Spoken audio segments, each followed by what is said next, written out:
Elijah Cross, a successful black architect, enters a high-end store, expecting a routine shopping trip, but instead faces blatant racism from a prejudiced store owner. Despite his calm demeanor, Elijah is profiled, humiliated, and accused of not belonging, simply because of his appearance. The tension escalates as assumptions turn to confrontation, exposing the store owner's deep-seated biases. This infuriating encounter highlights the harsh reality of racism in America and the challenges faced by those who are unfairly judged. What follows is a powerful reckoning that forces everyone to confront uncomfortable truths. The morning sun hovered lazily over the bustling streets of Clifton Heights, casting long golden streaks across a community caught somewhere between charming and crumbling. The small southern town wore its history like a fraying badge. Elegant old homes stood proudly on one street, while others sat dilapidated and forgotten, the disparity impossible to ignore. It was the kind of town where everyone claimed to know everyone, though knowing was often just another word for assuming. The hum of downtown life filled the air, delivery trucks unloading crates of produce, the smell of fresh pastries wafting from bakeries, and shopkeepers flipping open signs with hope for good business. Yet, beneath the warmth of the small-town charm, tensions brewed. It was in the heart of this town that Elijah Cross parked his modest black sedan outside the Clifton Jewelers, a high-end store with gleaming windows and an exterior that whispered old money. Elijah was in no hurry as he stepped out, the quiet hum of his car fading behind him. From the outside, Elijah Cross seemed entirely unremarkable. A black man in his early 40s, his frame was tall but unassuming, dressed in neatly pressed jeans and a dark brown jacket over a crisp white shirt. His boots were scuffed, not out of neglect, but well-worn comfort, and his wrist bore a leather watch whose value was impossible to decipher at a glance. To the untrained eye, he might have looked like any other customer, perhaps even one out of place in the quiet luxury of Clifton Jewelers. But to those who knew his name, Elijah Cross was far from ordinary. A man whose name commanded respect in courtrooms and boardrooms alike, Elijah was a renowned civil rights attorney. Over the last 15 years, he had quietly become the legal backbone of dozens of high-profile cases across the state. Cases that dismantled unjust policies, brought corrupt officials to their knees, and won victories for communities that had been ignored for generations. Despite his success, Elijah remained a man rooted in humility. He lived in a modest craftsman-style home just outside town, volunteered as a mentor for local teens, and drove the same car he'd bought fresh out of law school. To him, wealth and status were tools, not trophies. This morning, however, Elijah wasn't here for a legal battle. He was here for something far simpler, an anniversary gift for his mother. She had raised him on her own, working 3 jobs to give him the opportunities she never had. And in 2 days, she would celebrate her 70th birthday. Elijah wanted to surprise her with a necklace she had once admired. Delicate, understated, and elegant.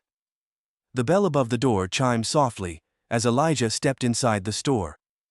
The shift in atmosphere was immediate. Outside, the world was warm and bustling, but inside Clifton Jewelers, it was cool and sterile, the kind of place where the glass display cases sparkled more than the smiles. There were only 2 people visible in the store, a clerk behind the counter, a young woman with blonde hair tied in a ponytail, and a middle-aged man in a sharp suit who appeared to be the manager. The young woman glanced up from her display polishing, her expression neutral as her eyes swept over Elijah. Her smile flickered briefly, but didn't quite reach her eyes. "Good morning, sir," she said politely.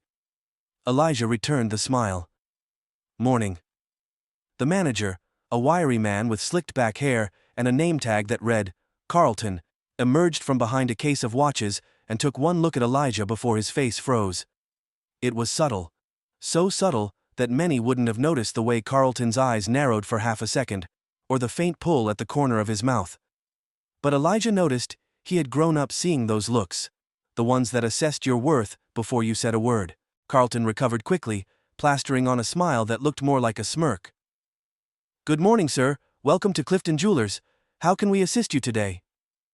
Elijah walked to the center of the store, his hands tucked into his jacket pockets.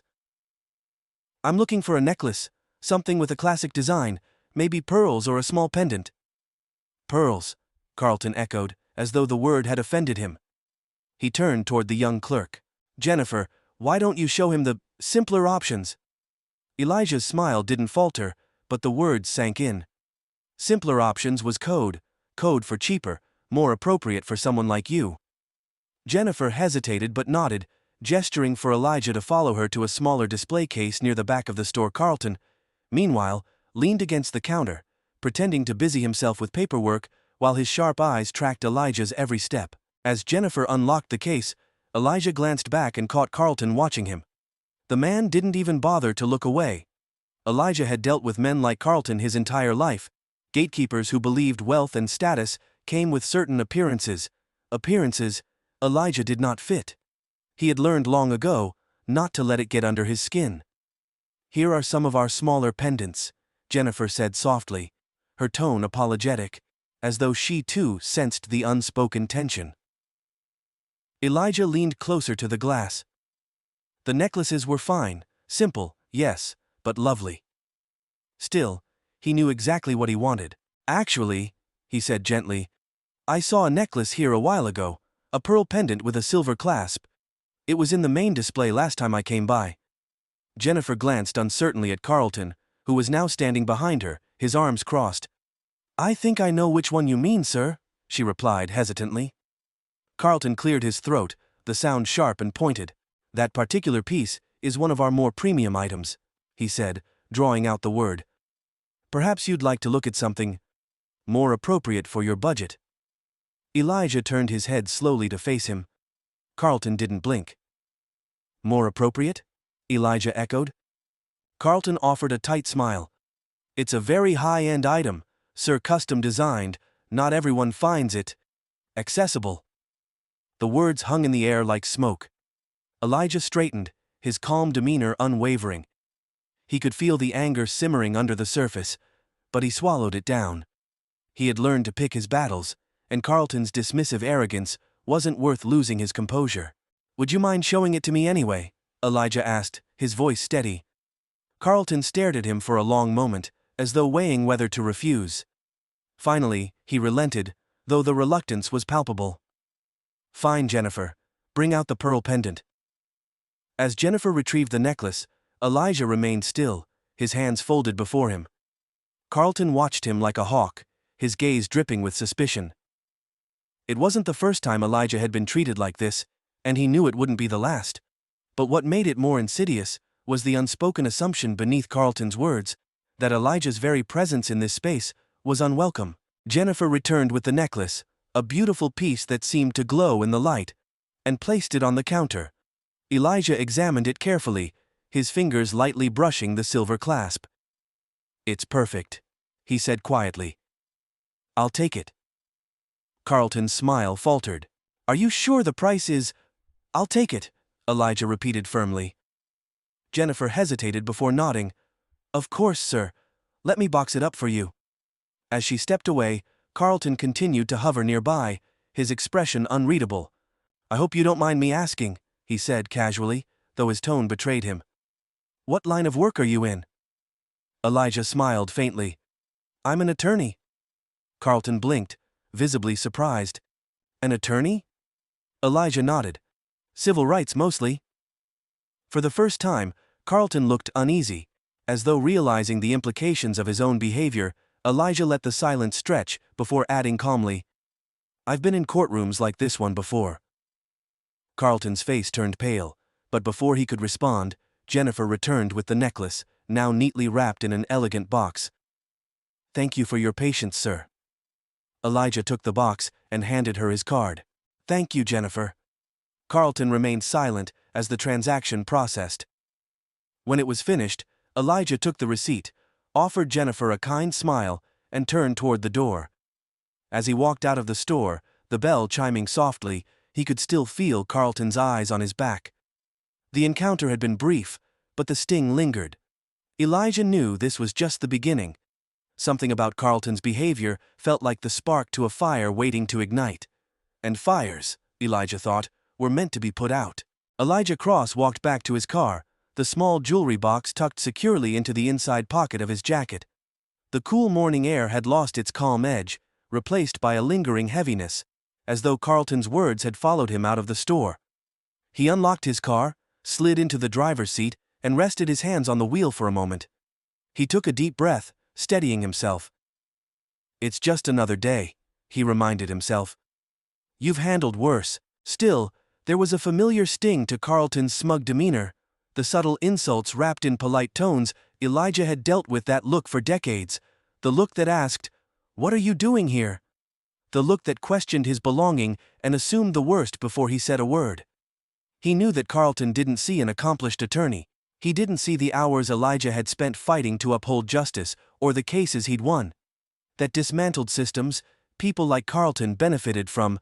No. Carlton just saw a black man who didn't look like he fit. Elijah exhaled sharply and started the car. He had other things to focus on, more important things, like the smile his mother would wear when she opened the necklace. Carlton watched Elijah's car pull away through the pristine glass windows of the store, a deep frown etched into his face. His discomfort wasn't subtle. He made no effort to hide the irritation simmering beneath his practiced exterior. "Is something wrong, Mr. Carlton?" Jennifer asked quietly as she polished the counter near the register. Carlton turned sharply toward her. "Wrong. No, I'm just making sure we're keeping an eye on everything." Jennifer hesitated. "You mean, Mr. Cross? He was polite, paid for everything without a problem." "That's not the point," Carlton said dismissively, straightening his tie. "You don't think it's odd a man like that comes in asking for one of our premium items? I don't know. Something doesn't sit right with me." Jennifer frowned, but didn't argue. She knew better than to challenge Carlton when he was in one of his moods. The day passed quietly. Elijah buried himself in work at his office downtown, drafting legal arguments, fielding calls, and preparing for an upcoming trial. He thought little of the morning's encounter, tucking it into the corner of his mind alongside countless similar experiences. It wasn't until early afternoon that his assistant, Deirdre, knocked on his office door. "Mr. Cross," she said, stepping inside, her expression pinched. "There's someone here to see you." Elijah looked up from the stack of papers on his desk. "Who is it?" Deirdre hesitated, as though unsure of how to deliver the news. "It's a police officer. He says he's here about a report from Clifton Jewelers." Elijah blinked, caught off guard. "A report about what?" Deirdre shook her head. "He didn't say. Do you want me to send him away?" Elijah straightened in his chair, his calm exterior masking the flicker of unease curling in his chest. "No. Show him in." Moments later, a tall, broad-shouldered officer stepped into Elijah's office, his uniform starched and spotless. His badge gleamed under the fluorescent lights. He introduced himself as Officer Garrett, his voice gruff and businesslike. "Mr. Cross," Garrett said, his tone cool. "I need to ask you a few questions about your visit to Clifton Jewelers this morning." Elijah leaned back in his chair, folding his hands in his lap. "I'm happy to answer your questions, Officer Garrett, but I'm curious, what's this about?" Garrett's gaze narrowed slightly. "The store manager reported suspicious behavior. Said you were asking about high-value items, and there was concern about a possible theft." The words hit Elijah like a slap. His heart skipped a beat, but outwardly, he didn't flinch. He was too practiced for that. "Suspicious behavior," Elijah repeated slowly, carefully. "Did he say what, exactly, was suspicious?" Garrett shrugged, the movement dismissive. "Just that you were insistent about one of their more expensive pieces, and that your manner raised some flags." Elijah's jaw tightened imperceptibly, but his voice remained calm. "And did this manager tell you that I purchased the item in question, paid for it in full with a card that has my name on it?" Garrett shifted uncomfortably, as though the detail caught him off guard. "He mentioned it, but we still have to follow up on any reports, I'm sure you understand." Elijah's stomach churned, but his face stayed composed. He met Garrett's gaze evenly. "I understand, officer. But let's call this what it is. A false report based on assumption and bias. I walked into a store, purchased a gift for my mother, and left. That's the entire story." Garrett didn't reply immediately. The silence stretched, the tension thick in the air. Finally, he pulled out a notepad. "I just need to confirm a few details. Do you have the receipt?" Elijah's lips twitched into something that resembled a smile, though it carried no warmth. "Of course." He reached into his briefcase, pulled out the receipt from Clifton Jewelers, and handed it to the officer. Garrett scanned it briefly, then made a note in his pad. "You'll need to confirm this with the store," Elijah added. "I trust you'll let the manager know that I'm a paying customer, not a thief." Garrett's gaze flickered up, a shadow of irritation crossing his face at Elijah's words. "We'll confirm everything, Mr. Cross. This is just standard procedure." Standard procedure. Elijah bit back the response burning on his tongue. He'd heard those words before. Words that too often shielded unjust actions. He watched as Garrett jotted down a few more notes, clipped his notepad shut, and stood to leave. "Thank you for your time," Garrett said, his tone clipped. Elijah nodded once, his expression neutral. "I'll expect an apology from the store when this is cleared up." Garrett didn't respond. He turned and walked out, the door closing softly behind him.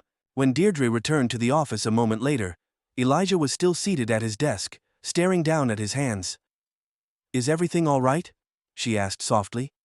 Elijah forced a small smile. "It's fine, Deirdre, just a misunderstanding." Deirdre hesitated, clearly unconvinced, before nodding and stepping out. As soon as he was alone, Elijah let the mask slip. He leaned back in his chair, exhaling slowly, feeling the weight of the encounter settle in his chest. Suspicious behavior. It didn't matter how calm he'd been, how professional his demeanor, or how lawful his actions. The manager had looked at him and seen a problem, and the police had believed it was worth investigating. It was infuriating. It was exhausting. But most of all, it was familiar. Elijah closed his eyes for a moment, letting the anger pass through him like a wave. Then, he straightened, steeling himself. "They don't get to define you," he thought. "Not now, not ever." He reached for his phone and dialed a number he knew by heart. "Hello?" a voice answered on the other end. "James," Elijah said evenly, speaking to his longtime colleague and friend. "I need you to meet me for lunch. Something's come up." Back at Clifton Jewelers, Carlton was pacing behind the counter, his face tight with tension. Jennifer watched him from a distance, her brows furrowed. "Mr. Carlton," she said finally, "don't you think that was a little extreme, calling the police on Mr. Cross?" Carlton's gaze snapped to her. "You don't know people like that, Jennifer," he said sharply. "Better safe than sorry." Jennifer's stomach turned. She wanted to argue, to tell him that Elijah had done nothing wrong, but she knew it wouldn't matter. Carlton had already made up his mind. Outside the store, Officer Garrett was back in his patrol car, radioing in his notes. As he spoke, he glanced down at the receipt Elijah had handed him, a strange unease settling in his gut. He couldn't shake the feeling that he'd been sent on a fool's errand. Elijah walked out of his office building later that afternoon, his coat slung over his arm, and his jaw set. He had a plan forming, one that would ensure this incident didn't get swept under the rug. As he reached his car, his phone buzzed in his pocket. He pulled it out, frowning when he saw an unknown number. "Mr. Cross," said the voice on the other end, deep and vaguely familiar. "I think you should know. We're just getting started." Elijah froze, his grip tightening around the phone. "Who is this?" he demanded. But the line had already gone dead. The fire had been lit. And now, there was no turning back. Elijah sat across from James Carter in the back corner of Willis Co. Deli, a spot they often chose for lunch meetings. James, a tall, broad-shouldered man with sharp features and the graying beard of someone too busy to bother with appearances, listened intently as Elijah recounted the events from the morning. James leaned back, his fork clinking onto his plate. "They called the police on you over what, buying a necklace?" His disbelief simmered into anger. "I swear, some of these folks would rather burn down their own store than let a black man shop in peace." Elijah nodded, his fingers drumming softly against the tabletop. "It's not the first time I've been looked at sideways, James. But this time it feels different." "Different how?" James asked, his voice low. Elijah sighed, rubbing the bridge of his nose. Carlton didn't just make a complaint. He knew exactly what he was doing when he called the police. That phone call wasn't about a necklace, it was about humiliation. And Officer Garrett, he could have walked away the second I showed him that receipt, but he didn't. He was looking for something, anything, to justify Carlton's claim. James's jaw tightened. "You're right," This isn't just about you. It's about people like him, thinking they can pull the same stunt over and over without consequence. He gestured with his hand, his voice rising with frustration. How many times do they get away with it because nobody stands up? This is the kind of thing that has to stop, Elijah. I know, Elijah said softly. His calm demeanor didn't betray the fire building inside him. It's why I won't let it go. James studied him for a moment, then nodded. So what's the plan? Elijah leaned forward. First, I'm filing a formal complaint against Clifton Jewelers and Carlton. Personally, I'll make sure Officer Garrett gets called out for taking a baseless report seriously. But this doesn't stop with paperwork. I want people to see how dangerous these assumptions are, how quickly suspicion becomes weaponized. James's brow furrowed. You think they're going to fight back? Elijah's gaze was steady. I don't think, James. I know they will. Men like Carlton don't take accountability easily. The next morning, Elijah made his way to the Clifton Police Department to file the complaint. He entered through the main doors, clutching a folder of meticulously prepared documents. Everything from the receipt for the necklace to a timeline of events. Every detail was accounted for. As he approached the front desk, he spotted Officer Garrett leaning against the far wall, his arms crossed, and his eyes trained on Elijah. Garrett's smirk was subtle but unmistakable, like a predator who had already claimed victory. Mr. Cross, Garrett drawled as he stepped forward, his voice oozing condescension. Back so soon? Elijah smiled faintly, though his eyes were sharp. Good morning, Officer Garrett. I'd like to file a formal complaint. Garrett's smirk faltered slightly. A complaint? Yes, Elijah replied coolly. Against Clifton Jewelers, and against the way this situation was handled by you. The desk officer, a younger man with nervous energy, swallowed hard and pulled out the necessary paperwork. I'll need a statement from you, sir. Of course, Elijah said. As Elijah filled out the form, Garrett hovered nearby, his presence heavy. After a few minutes, he broke the silence. You're wasting your time. You know people here don't appreciate troublemakers. Elijah paused mid-sentence, his pen hovering above the page. He turned his gaze toward Garrett, his expression measured. Troublemakers? You heard me, Garrett said, taking a step closer. Some folks just don't know when to let things go. Elijah stood slowly, his calm a stark contrast to Garrett's aggression. You think filing a complaint is causing trouble, officer? I think you're trying to make something out of nothing, Garrett snapped. And people like Carlton don't deserve to have their reputations dragged through the mud over your feelings. Elijah didn't blink. You mean Carlton doesn't deserve to be held accountable for making a false report to the police? Garrett opened his mouth to respond, but Elijah cut him off. No, Officer Garrett. This isn't about my feelings. It's about my rights, and it's about the abuse of power from people who think the rules don't apply to them. The desk officer shifted uncomfortably, looking between the two men. Garrett's face reddened with frustration, but Elijah remained composed. I'll be sure to include this interaction in my report, Elijah added softly, his voice carrying the weight of a quiet warning. Garrett stepped back, his jaw tight. Do whatever you want, it won't change a thing. Elijah handed the completed complaint form to the desk officer, offered Garrett a cold smile, and walked out of the station without another word. That afternoon, Elijah received a call from his assistant, Deirdre. You're not going to like this, she said cautiously. Elijah set down the legal brief he'd been reviewing. What happened? Clifton Jewelers put out a statement, Deirdre said, her voice dripping with disbelief. They're claiming you were aggressive and disruptive during your visit to their store. It's all over local news. Elijah's pulse quickened, though his voice remained steady. Send me the links. Minutes later, Elijah sat in his office, his computer screen glowing with headlines. Local attorney sparks controversy at Clifton Jewelers, manager cites safety concerns. Dispute at jewelry store raises questions about customer conduct. The articles were vague, carefully worded to avoid outright accusations, while planting doubt in readers' minds. Carlton's quotes painted himself as a professional, simply trying to ensure the safety of his staff. The undercurrent was clear. Elijah Cross is the problem. James stormed into Elijah's office moments later, holding his phone. Have you seen this garbage? They're spinning it, like you were some kind of threat. I've seen it, Elijah replied quietly. James paced furiously. "You have to respond. We can't let them control the narrative." "I will," Elijah said, his voice calm but firm. "But we're not playing their game. If they want to frame this as a public spectacle, then I'll make sure the truth gets out." James stared at him. "How?" Elijah leaned back in his chair, his jaw set with determination. "By making them answer for every lie they've told." The next morning, Elijah held a press conference on the steps of the Clifton County Courthouse.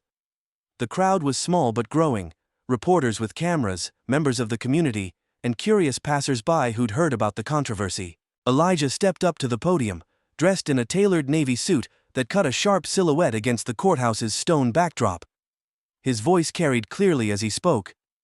"This isn't just about me. This is about the assumptions that people like Carlton at Clifton Jewelers make every day. It's about a culture where suspicion falls first on the person who doesn't look like they belong. What happened to me could happen to anyone, and it happens far too often to people who don't have the means to fight back. I will not be silent. I will not let lies go unchallenged. I am filing a lawsuit against Clifton Jewelers for defamation and racial discrimination, and I intend to see justice done, not just for myself, but for every person who's been treated as less than because of the color of their skin." The crowd erupted with murmurs and flashes from cameras. Elijah could feel the tide beginning to shift, though he knew the fight had only just begun. As he stepped away from the podium, a man in a black SUV parked across the street rolled down his window. Elijah caught the flash of a familiar face. It was Officer Garrett, watching him with an expression that was equal parts fury and apprehension. "This isn't over," Elijah thought, as their gazes locked. He knew Garrett, Carlton, and others like them wouldn't go quietly, but neither would he. The morning after Elijah's press conference, the air buzzed with a quiet tension. Local news stations had replayed his speech throughout the night, framing it as both a bold stand and a controversial escalation. On social media, support poured in from friends, colleagues, and strangers, but there was no shortage of voices labeling him as angry, ungrateful, or stirring the pot. Elijah was no stranger to this kind of backlash. He'd spent years watching powerful systems weaponize perception. It was a familiar playbook. Paint the victim as the aggressor, distract from the facts, and muddy the waters until the truth was unrecognizable. But Elijah wasn't backing down. Not this time.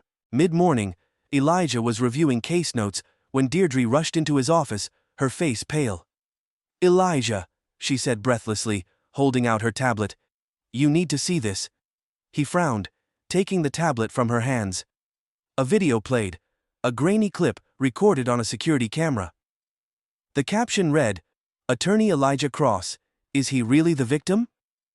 The footage showed Elijah's visit to Clifton Jewelers, but it had been edited. The audio was clipped in places, and the angle carefully chosen to make him appear agitated, his movements exaggerated. Carlton's voice, though distorted, was calm and professional, while Elijah's responses sounded curt, almost threatening. It was a deliberate distortion, a smear campaign. Elijah's fingers curled around the tablet. "Where did this come from?" "It's everywhere," Deirdre replied. "The station is airing it, and some local blogs are running with it. Carlton must have leaked the footage."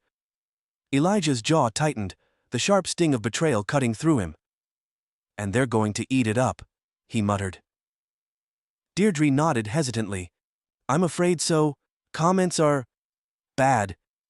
Elijah handed the tablet back and stood, his posture rigid. "Get James on the phone. I want to meet with him and the PR team today." "Are you okay?" Deirdre asked softly. He met her concerned gaze and gave a firm nod. "I've been here before, Deirdre. They want me angry. They want me to lose my composure so they can justify their lies." Deirdre's voice trembled slightly. "What do we do?" Elijah's eyes burned with a quiet fire. "We make sure they can't bury the truth." That afternoon, Elijah met James at their usual spot. James's face was flushed with anger as he scrolled through the latest headlines on his phone. "Do you see this garbage?" he fumed. "Aggressive attorney sparks investigation. Who do they think they're fooling? They're trying to discredit you." "They're trying to control the narrative," Elijah corrected, his voice calm but sharp. "Carlton and his people are panicking. They know they were wrong, so now they're doubling down." James put his phone down and looked at Elijah intently. Are you sure you want to keep pushing this? I'm with you all the way, but they're playing dirty, and this kind of thing gets dangerous fast. They're not just attacking your reputation, Elijah. They're trying to make an example out of you. Elijah's jaw tightened. Then let them. I won't stop, James. I can't. James studied him for a moment, his expression softening. I know, he said finally. But be careful, this isn't just a PR war anymore. Later that evening, Elijah returned to his home. He'd just set down his briefcase when there was a sharp knock at the front door. His instincts prickled immediately. Something felt off. When he opened the door, Officer Garrett stood on the porch, flanked by 2 other officers. Elijah's heart sank, though he forced himself to stay calm. Can I help you, Officer Garrett? Garrett's expression was smug, his eyes gleaming with thinly veiled triumph. Mr. Cross, we need you to come with us. Elijah frowned, his shoulders squaring. For what reason? Garrett held up a piece of paper. An arrest warrant. We received new information that you may have tampered with evidence related to your visit at Clifton Jewelers. Elijah blinked, stunned. Tampered with evidence? Are you serious? Garrett shrugged. Just doing our job, step outside, please. You've got to be joking, Elijah said, his voice low and controlled. This is harassment, and you know it. Garrett's smirk deepened. Tell it to the judge. For a brief moment, Elijah considered arguing further, but he knew better than to give them what they wanted. He glanced over his shoulder at the faint light from his office, then back at Garrett. All right, he said quietly. Let me get my coat. The trip to the station was a blur. The quiet buzz of the cruiser's engine, the distant voices over the radio, the cold steel of the handcuffs against his wrists. Elijah absorbed it all, committing every detail to memory. He'd spent years defending people in this very situation, but now the system had turned its weight against him. When they reached the station, Garrett paraded Elijah through the front doors. A few officers turned to watch, some whispering under their breath. Elijah kept his head high, refusing to let the humiliation touch him. In the holding room, Garrett leaned against the wall, arms crossed. You've really caused quite the stir. Mr. Cross must be nice thinking the rules don't apply to you. Elijah met his gaze with an icy calm. I know exactly how this works, Garrett. You and your friends are scrambling to cover for a lie. You're trying to intimidate me, but I'm not afraid of you. Garrett's smirk flickered, his jaw tightening. We'll see about that. Hours later, James burst through the doors of the precinct, his voice booming. Where the hell is Elijah Cross? The desk sergeant looked up, startled. Sir, you need to calm down. I'm not calming down, James growled, slamming his hands on the counter. You're holding one of the most respected attorneys in this city on bogus charges, and I want him released now. Elijah sat in the holding room, exhaustion creeping into his bones. When the door finally opened, James stepped inside, his face tight with fury. Come on, James said, his voice softer when he looked at Elijah. You're getting out of here. Elijah stood, straightening his suit jacket. As they walked through the station, Garrett watched from across the room, his expression dark. Elijah met his gaze and held it, unflinching. By the time Elijah got home, the world seemed to be spinning. News of his arrest had already hit the media, and speculation was rampant. Social media was on fire. Some voices rallied in his defense, while others celebrated his downfall. Elijah sat at his dining room table, his phone buzzing relentlessly. Messages poured in from friends, family, and clients. He read each one carefully, feeling the weight of every word. Finally, he picked up his phone and dialed. James, Elijah said when his friend answered. I need a press conference tomorrow morning. Are you sure? James asked cautiously. You've been through a lot, man. You need to take a beat. Elijah's voice was steady. I've already taken too many. They want me quiet, James. They want me to give up, but I won't. If they want to fight, I'll give them one. The following morning, Elijah stood at the steps of the courthouse once again, flanked by reporters. He stepped up to the podium, his gaze scanning the crowd. I've spent my life defending justice, he began, his voice clear and unyielding. Yesterday, I was arrested based on fabricated claims, an attempt to silence me for standing up to a lie. The crowd murmured, cameras flashing as Elijah continued. This isn't just about me. It's about every person who's been silenced, every person who's been falsely accused, and every person who's been treated as guilty simply for existing." He paused, his voice steady and deliberate.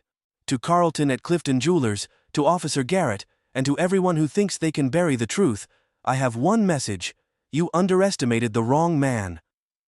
The crowd erupted into applause and shouts as Elijah stepped back. From the sidelines, Garrett watched, his face a mask of fury. He pulled out his phone, typing something quickly. The battle lines had been drawn, and the fight was only just beginning. The morning air was sharp and heavy, a perfect reflection of the brewing storm. Reporters swarmed the steps of the Clifton County Courthouse, cameras flashing like lightning. As they captured the growing spectacle, news trucks lined the street, their satellite dishes towering like steel sentinels. Elijah Cross stood at the courthouse steps, his posture straight and resolute. Dressed in a crisp charcoal suit, he exuded a calm power that rippled through the crowd. Beside him stood James Carter, their PR advisor Deirdre, and a handful of community leaders who had come to show solidarity. Elijah's speech the day before had gone viral. People weren't just watching, they were waiting. Waiting to see whether one man could truly take on a system determined to bury him. Elijah entered the packed courtroom with his legal team, flanked by whispers and subtle glances. At the defendant's table sat Carlton, his face pale but defiant. Seated next to him was Officer Garrett, now a key witness, his smug expression betraying nothing of the chaos he'd sown. Elijah's attorney, Michelle Reyes, a sharp, no-nonsense litigator, turned to him and whispered, "Are you ready for this?" "More than ever," Elijah replied, his voice steady. The judge entered, and the courtroom rose. Judge Hamilton was known for her strict demeanor, a woman with little patience for theatrics. She adjusted her glasses as she sat, her eyes sweeping over the room. "This court is now in session, Mr. Cross. You are bringing claims of defamation and harassment against Clifton Jewelers and Officer Garrett. Let's proceed." Carlton was the first to testify. He adjusted his tie nervously before standing, adopting an air of innocence. "Your Honor," Carlton began, his voice trembling just enough to appear sympathetic, "I was only doing my job. Mr. Cross entered my store, and his behavior was suspicious." Elijah's jaw clenched as Carlton continued. He was pacing, checking the exits, and muttering under his breath, "I couldn't take any chances with such valuable merchandise. I had to protect my staff and my store." Michelle Reyes stood sharply. "And you believe calling the police was your only option?" "Yes," Carlton said firmly, feigning confidence. "He refused to answer my questions clearly. I thought he might be a threat." Michelle's tone turned icy. "A man who presented a receipt for a purchase and calmly answered. Your questions appeared threatening to you?" Carlton faltered for a moment, his eyes darting to Garrett, who gave him a subtle nod of encouragement. "Yes," Carlton replied. "You can't be too careful these days." A ripple of discomfort swept through the room at the unspoken implication of his words. Officer Garrett was called next. The room grew tense as he swaggered to the witness stand, clearly enjoying the spotlight. He leaned back in the chair, his smug demeanor barely concealed beneath a veneer of professionalism. "Officer Garrett," Michelle began, "walk us through your decision to detain Mr. Cross that day." Garrett smirked faintly. "I responded to a call from a store manager claiming a man was behaving suspiciously when I arrived. I assessed the situation and acted accordingly." "And did you see any evidence of wrongdoing?" Michelle pressed. Garrett's expression didn't waver. "Evidence, no. But sometimes you don't need evidence to know something's off. You can feel it." "You felt it?" Michelle shot back. "Are feelings part of your legal training, Officer Garrett?" Garrett's smirk slipped for the first time. "I mean," Michelle didn't let him finish. "You mean to tell this court that your justification for detaining a respected attorney, an innocent man, was based on a feeling?" Garrett shifted uncomfortably, but before he could answer, Michelle walked to the prosecution table and retrieved a small USB drive. "I'd like to present Exhibit B, the unedited security footage from Clifton Jewelers." Gasps echoed through the courtroom. Carlton's face drained of color, and Garrett's smirk vanished entirely. The judge nodded. "Proceed." Michelle clicked the remote, and the screen at the front of the courtroom flickered to life. The original, unedited footage played. The room fell silent as the truth unfolded. The video showed Elijah calmly entering the store, examining the necklace, and presenting his receipt. Carlton's demeanor in the video was hostile, his voice raised as he spoke to Elijah. Then came the moment that turned the room's energy electric. Carlton's muffled voice caught clearly in the recording. "I'm not taking any chances with his kind." A collective gasp swept through the courtroom. Carlton slumped in his chair, his face ashen. Michelle turned to the judge. "Your Honor, this is the full, unaltered version of the footage provided by a whistleblower within Clifton Jewelers. As you can see, Mr. Cross was neither aggressive nor suspicious. What's more troubling is the clear evidence of racial profiling." The judge's gaze darkened. "Mr. Carlton, would you care to explain this?" Carlton stammered, his words tangling in his throat. Elijah's heart pounded, but he remained outwardly calm, his gaze fixed on Carlton. Michelle turned her attention back to Officer Garrett. "Officer Garrett, you testified earlier that you acted appropriately. Would you care to explain your behavior now that we've seen the truth?" Garrett's confidence was gone, replaced by a brittle defensiveness. I acted on the information I was given." Michelle's voice turned razor sharp. "Did you or did you not review the store footage before detaining Mr. Cross?" Garrett hesitated. Yes or no, officer?" "No," Garrett muttered finally, his voice barely audible. Michelle smiled coldly. "No further questions." The judge turned to Elijah. "Mr. Cross, you may address the court." Elijah stood, his calm presence commanding the room's attention. "What happened to me is not unique," Elijah began, his voice steady and clear. "I was profiled, I was humiliated, and I was treated as a threat, because of assumptions made about who I am, because of the color of my skin." He turned to face Carlton and Garrett, his gaze unwavering. "But let me make one thing clear. I will not be silent, I will not let lies become truth, and I will not let this moment pass without holding those responsible to account, not for myself alone, but for every person who has been silenced by this system." The room erupted into murmurs, the weight of Elijah's words settling over everyone. Judge Hamilton looked between the two defendants, her expression unreadable. "This court will adjourn for the day. I will render my decision tomorrow." As Elijah left the courtroom, the reporters swarmed, shouting questions, cameras flashing. James grabbed his arm, steering him through the chaos. "What happens now?" James asked, his voice tight. Elijah looked straight ahead, his face resolute. Now we see if justice will finally speak." Behind them, Carlton sat at his table, staring blankly ahead. Officer Garrett stalked from the room, his face flushed with fury. The fight wasn't over. Not yet. The air in the courthouse lobby buzzed with tension. Reporters milled about, their voices hushed but hurried as they speculated on what would unfold behind closed doors. This was no longer a story about a jewelry store incident. This was about power, prejudice, and a system exposed for what it was. Elijah Cross stood at the center of it all, calm but unyielding, the eye of the storm he never asked for. "Are you ready for this?" Michelle Reyes asked quietly, fixing the lapel of her blazer. Elijah turned to her, his jaw set. "I've been ready my whole life." James Carter, standing a step behind them, nodded with a look of admiration and resolve. "You've got this, Elijah. No matter how this goes, you've already won in the court of public opinion." "Public opinion doesn't repair the damage," Elijah replied, his voice low but sharp. "But today, we start to change the story." The large double doors swung open, and the bailiff called, "All rise." Inside, the courtroom was packed. Community leaders filled the benches, alongside business owners, law students, and local activists.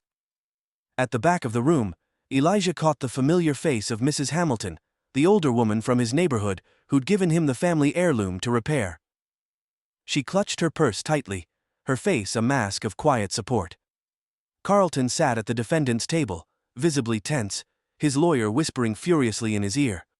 Officer Garrett sat further back, his arms crossed, radiating a smug arrogance that turned Elijah's stomach. At the judge's signal, the proceedings began.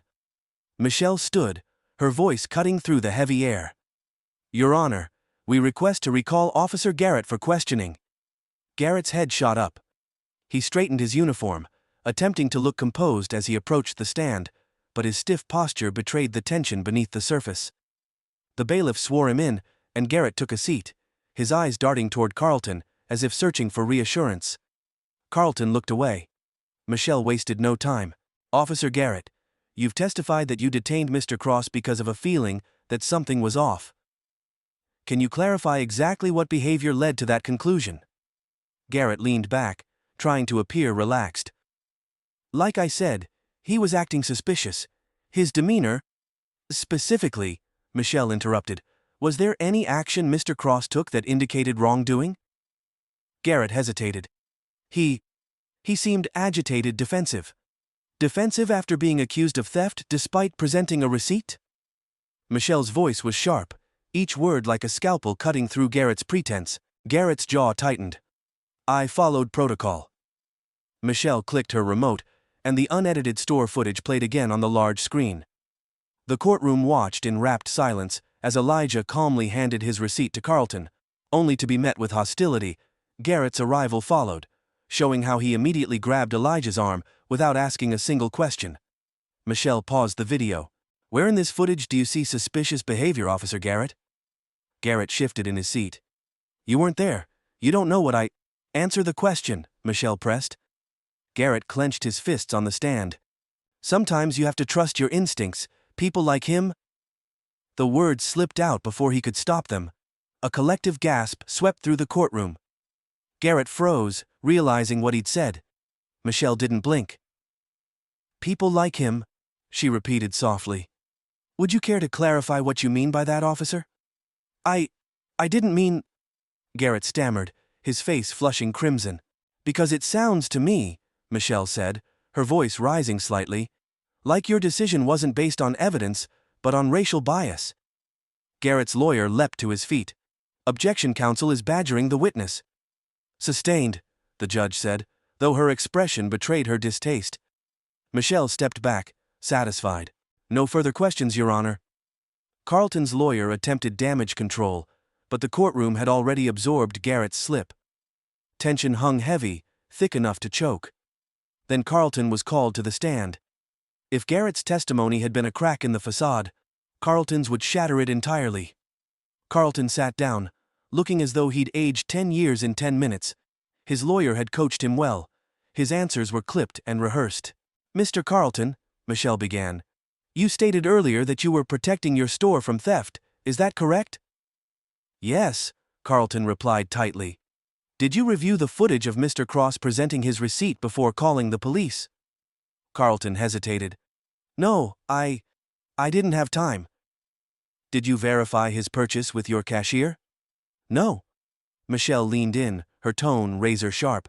"So let me get this straight. You accused a man of theft, detained him without evidence, and escalated the situation without verifying a single detail." "Why?" Carlton stammered. He looked out of place." "And by that, you mean he was black?" Objections rang out from the defense, but the damage was done. Carlton slumped in his seat as Michelle turned back to the judge. "No further questions." The judge turned to Elijah, who had chosen to testify on his own behalf. As he walked to the stand, the room fell into a hush. Every step felt deliberate, every breath measured. Elijah looked out over the crowded room, then spoke. "Your Honor, the events that brought me here today began with an assumption about who I am and what I deserve. Based solely on the way I look, that assumption led to me being accused, detained, and humiliated." His voice was steady, carrying the weight of his experience. "But what happened to me isn't unique. It's the reality that too many people face every day. Being treated as a threat, as less than, before they've spoken a word, or taken a single action." He turned toward Carlton and Garrett. "You didn't see me that day. You saw a stereotype, and when I refused to shrink under the weight of your bias, you escalated. But I am here today, because I refuse to let that be the end of this story." The room was silent when Elijah finished, his words reverberating in the air like the final notes of a symphony. Judge Hamilton adjusted her glasses. "This court will reconvene tomorrow morning for closing arguments." As Elijah stepped down from the stand, Garrett's face twisted with barely contained rage. He stood abruptly, shoving his chair back with a screech. "This is all a setup," Garrett barked, his voice loud enough to draw gasps. "People like you are always playing the victim." The bailiff intervened, guiding Garrett back to his seat, but the damage was done.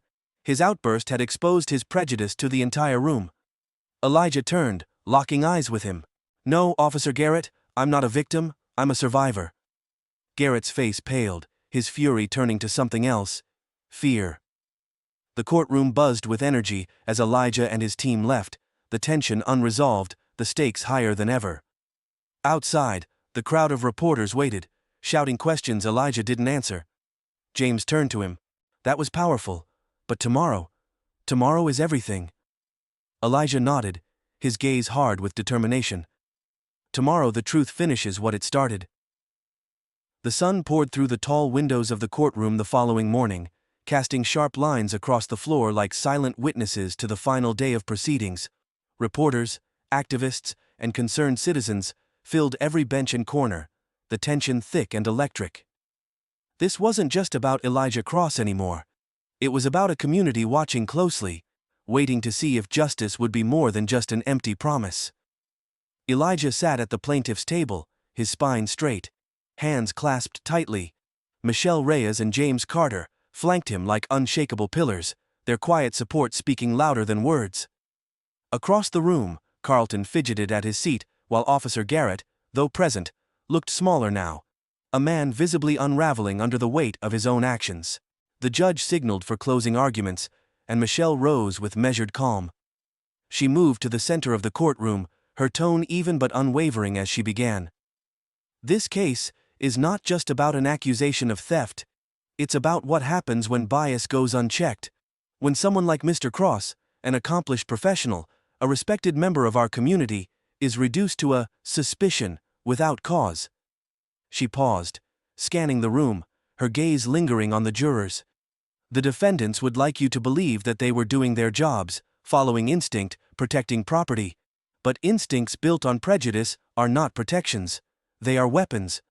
Weapons that humiliate, dehumanize, and damage not only individuals, but the very trust our society is built on."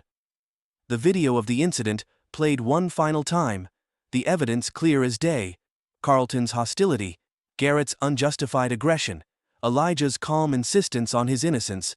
Michelle continued, her voice carrying through the silent room. "What happened to Mr. Cross was not a mistake. It was the result of deeply ingrained bias and abuse of authority.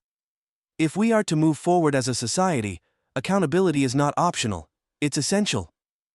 As Michelle returned to her seat, Elijah glanced over at Carlton, whose face was pale and drawn. Garrett sat rigid, his expression carefully blank, but a slight tremor in his jaw betrayed him. The defense attorney tried to salvage what little they could, painting the incident as unfortunate but unintentional. But the damage was irreparable. Carlton and Garrett had been exposed. Hours later, the courtroom fell into pin-drop silence as the jury filed back in. Elijah clenched his hands together, his pulse loud in his ears. He didn't dare look at his mother or Mrs. Hamilton, who sat just behind him, holding their breaths with the rest of the room. The foreman stood and read the verdicts aloud, his voice steady and clear. "For the plaintiff, Mr. Elijah Cross, we find the defendants guilty of racial profiling, false detainment, and emotional damages." A collective exhale filled the room. Carlton's head dropped, his lawyer whispering frantically beside him. Garrett froze in place, his mouth slightly open in disbelief. The judge's voice carried finality as she spoke. "Mr. Carlton and Officer Garrett, your actions were a violation of trust and decency. This court holds you accountable and expects you to face the appropriate consequences under both law and professional ethics." She turned her attention to Elijah. "Mr. Cross, your courage to stand up and fight this injustice is commendable. This ruling is not just for you, but for every individual who has been made to feel less than by a system meant to serve them." A faint smile tugged at the corner of Elijah's mouth. It wasn't joy, but relief, bittersweet and hard-earned. The courtroom doors swung open to a crowd waiting on the courthouse steps. Reporters jostled for position, microphones thrust forward, camera flashes exploding like fireworks. Elijah stepped outside with Michelle and James, their shoulders squared, their gazes unflinching. "Elijah!" a reporter shouted. How does it feel to win this case? Elijah paused, his voice steady and clear. This isn't just about winning, it's about making sure this doesn't happen to someone else. Accountability isn't just a buzzword, it's a promise. We have to do better as a society, and this is just the beginning. The crowd erupted in murmurs and applause. In the following days, news broke that Carlton's store faced boycotts and community backlash. His business faltered under the weight of bad press, and he issued a public apology, though most saw it as too little, too late. Officer Garrett's troubles ran deeper. After an internal review, the department placed him on unpaid suspension, pending further investigation. The public outcry was loud, demanding more systemic reform. Local activists used Elijah's case as a rallying cry, organizing town halls and community meetings to discuss racial profiling and law enforcement accountability. Change had begun to ripple through the city, though it was slow and uncertain. A week after the verdict, Elijah sat on the worn steps of his childhood home, gazing at the quiet street. The air was warm, filled with the sound of kids laughing down the block. Michelle joined him, handing him a bottle of water as she sat beside him. "You did something incredible, you know," she said softly. Elijah nodded, but didn't speak right away. He stared down at the scarred pavement. It's strange winning the case doesn't erase what happened. The humiliation, the anger, that moment where I felt like nothing. But it's a step, Michelle replied. And you turned that pain into something powerful. You showed people they don't have to stay silent. Elijah let out a small breath. I just hope it lasts, that it means something. It will, Michelle assured him. Because you won't let it fade. I know you, Elijah. He smiled faintly, a glimmer of determination in his eyes. No, I won't.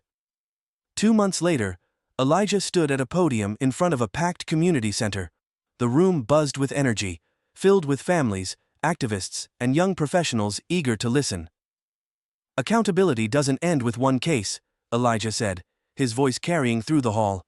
It's about changing the culture, the mindset, the system. I didn't ask to be the face of this fight, but I'll be damned if I turn away from it now.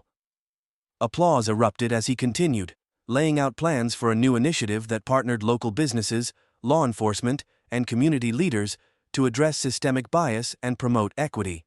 Change is slow, but it's possible, Elijah concluded, and it starts with each of us deciding to do better. That night, Elijah visited Mrs. Hamilton at her home. She greeted him with a warm smile, ushering him into her cozy living room. I heard your speech on the radio, she said, handing him a cup of tea. I'm proud of you, Elijah. Your father would be too. Elijah's throat tightened at the mention of his late father, but he smiled softly. Thank you, Mrs. Hamilton. You were right that day at the store. It wasn't just about me.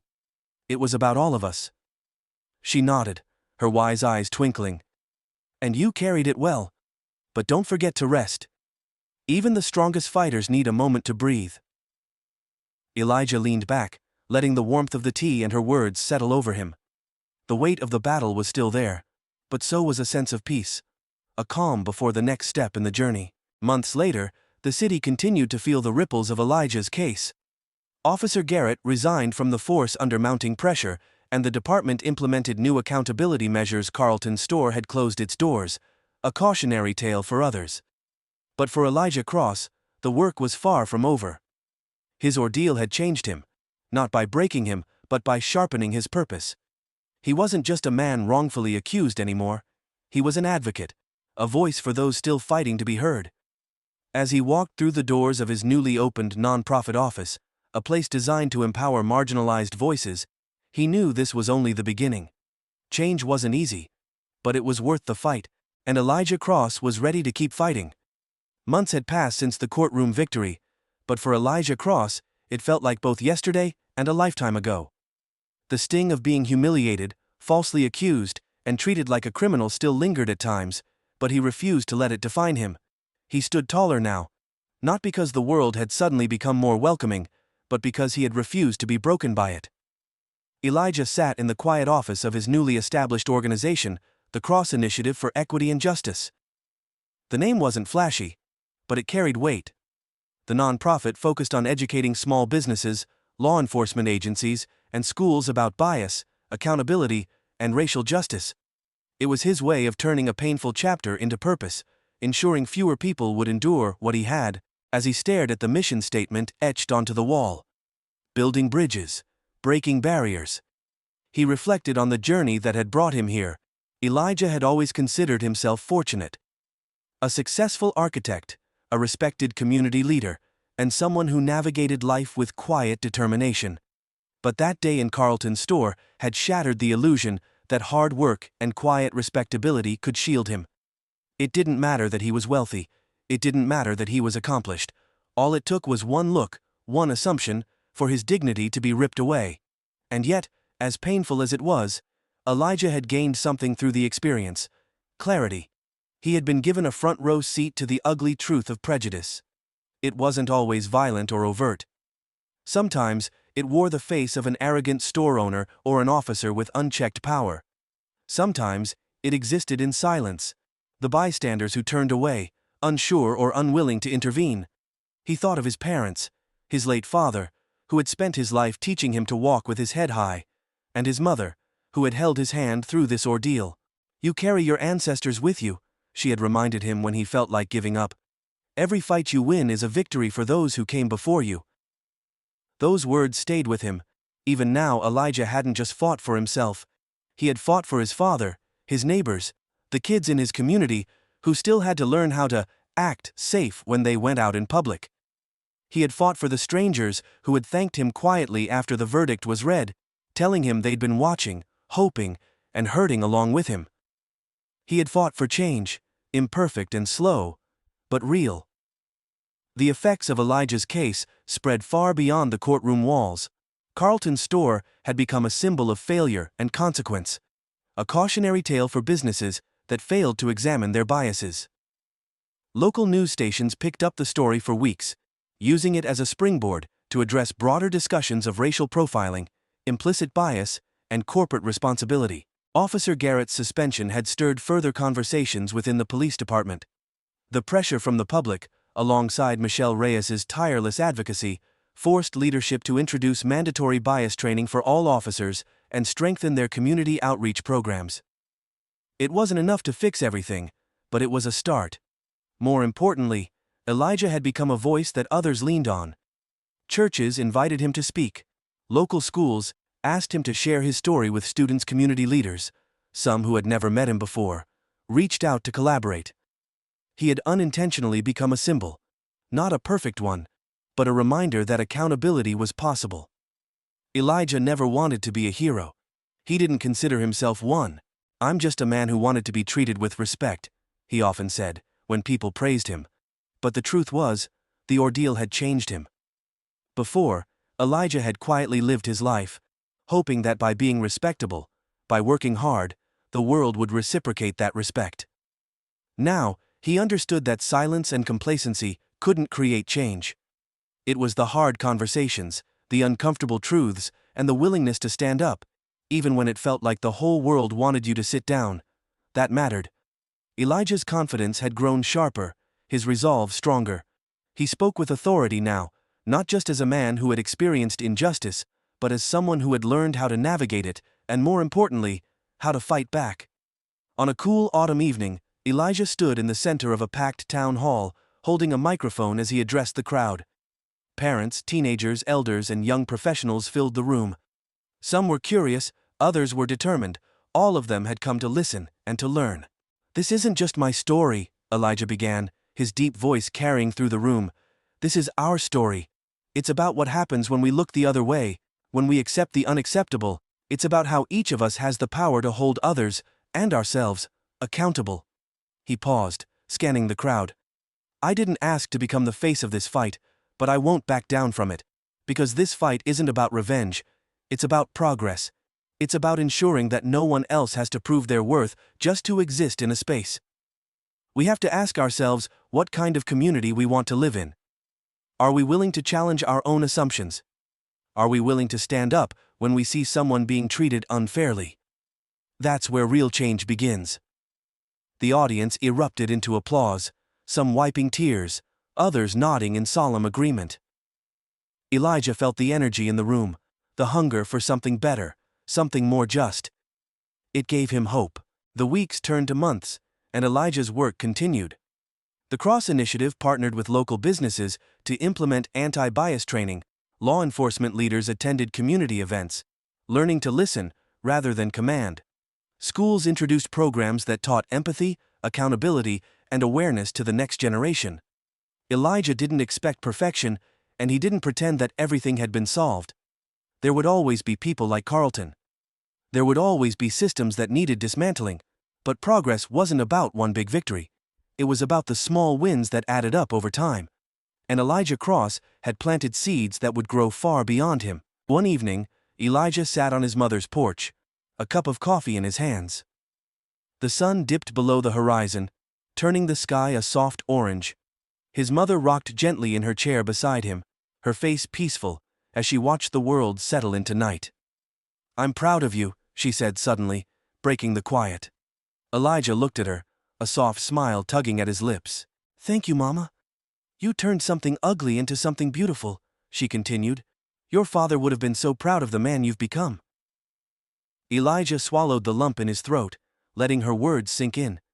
He thought back to that day at the store, the way his entire world had shifted.